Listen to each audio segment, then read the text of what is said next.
toutes, bonjour à tous. Heureux de vous présenter ce nouveau numéro de Contretemps, le magazine de toutes les musiques. Aujourd'hui, j'ai le plaisir d'accueillir le duo Pitingo, José et Pierrot pour leur morceau Titi avec Caroline à la danse. C'est parti tout de suite pour le live et on se retrouve ensuite pour l'interview.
C'était donc le duo Pitingo, bravo à vous. On se retrouve tout de suite pour l'interview après une courte page de pub.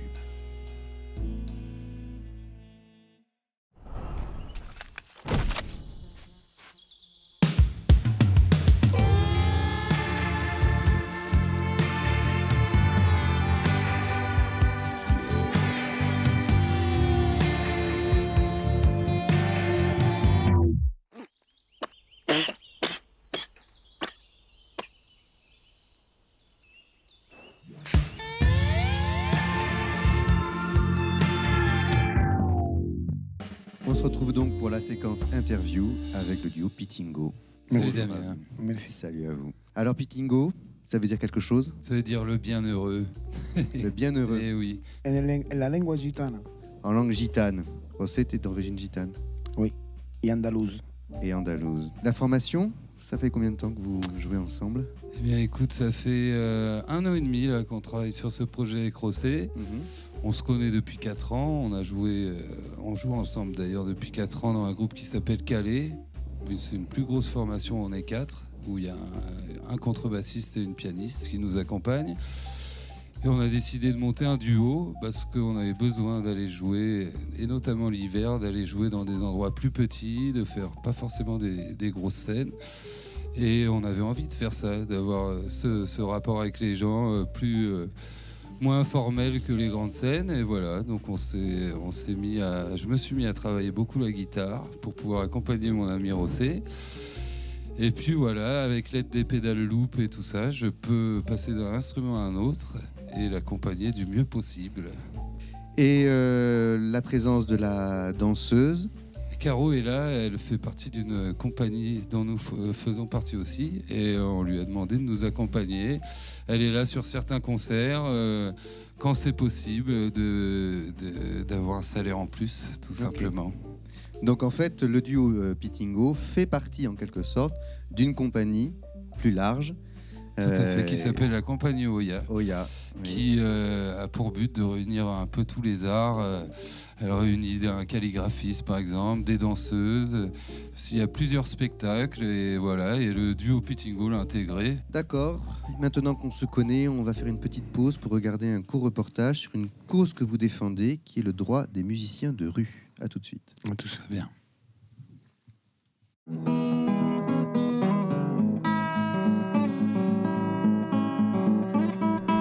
En Europe, j'ai voyagé, comme je te disais, j'ai voyagé beaucoup. Ce sont des villes où ils acceptent des musiciens. Et ils te donnent un permis, une autorisation, ils te donnent un horaire. Certaines heures, tu peux jouer, pas à minuit, non. Par contre, ici, ça n'existe pas. Il n'y a pas une loi qui vient de mesurer le volume. Voilà, un décibel pour me dire. En Italie, ça existe. Et à Paris, ils arrivent à 50 mètres. Ils mesurent ton décibel, c'est un certain niveau de décibel. Si tu as dépassé, on va voir exactement comme tu as permis de conduire, non ? Et du coup, le fait que tu puisses pas forcément justement le faire dans la rue, ça peut stopper justement la progression de certains jeunes artistes ou personnes qui voudraient promouvoir la musique. Je prenais beaucoup de coups d'amende, mais chaque jour, comme je le disais, je suis là. Donc comme ici, le marché, les musiciens sont très mal payés, hein, on n'arrive pas de vivre. En vrai, je trouve que justement sur Bordeaux, comparé à d'autres villes, il y a un peu moins cette dynamique justement de valoriser des projets des jeunes et de permettre justement à ces projets de se faire un peu plus de bruit justement. Yeah, it would be nice to have some clarity and for it to just be allowed. Mais c'est dommage parce que j'ai parlé avec plusieurs musiciens, mes collègues, de faire quand même une petite, pas manifestation, de faire une lettre, de faire quelque chose pour notre droit. Alors, à la suite de ce petit reportage, quelle est votre réaction ? Parce que je crois que pour vous, la rue, c'est un espace important. Mais bien sûr, la rue, c'est le meilleur endroit pour nous faire connaître. Comme je dis avant, moi, je pertenezco a une association qui cherche à ça, cherche le droit de l'artiste et la rue. Surtout la rue, parce que c'est important pour nous de pouvoir jouer la rue parce que les gens nous connaissent.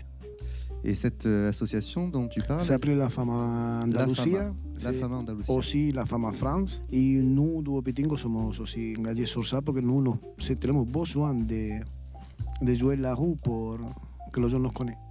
Ok. Pierrot, c'est à toi aussi, tu as joué dans la rue ? J'ai beaucoup joué dans la rue au début. J'y joue beaucoup moins maintenant qu'on a plusieurs formations, plusieurs concerts. Mais j'ai beaucoup appris dans la rue. J'ai appris à jouer devant les gens, tout simplement, devant n'importe quel gens, pas des gens venus nous voir, mais des gens qui passaient par là et qui pouvaient venir de n'importe où, mais qui pouvaient apprécier notre musique. C'est pour ça que c'est très intéressant de voir ce reportage et de voir que ça devient de plus en plus difficile de jouer dans la rue parce qu'il y a toujours des plaintes, des nuisances sonores, que les gens sont pas très tolérants vis-à-vis de la musique. Et voilà, je pense que c'est important qu'on puisse toujours laisser place libre à n'importe quelle forme d'art. Je préfère voir une ville comme ça vivante qu'une ville où tout est interdit. Voilà, tout simplement. J'entends le message, je crois qu'il est passé, je crois qu'il est important. Voilà. C'est important. Bravo à vous, merci le duo Pitingo. Merci. Je vous souhaite une bonne suite. C'est la fin de ce magazine Contretemps, votre magazine culturel. À très bientôt.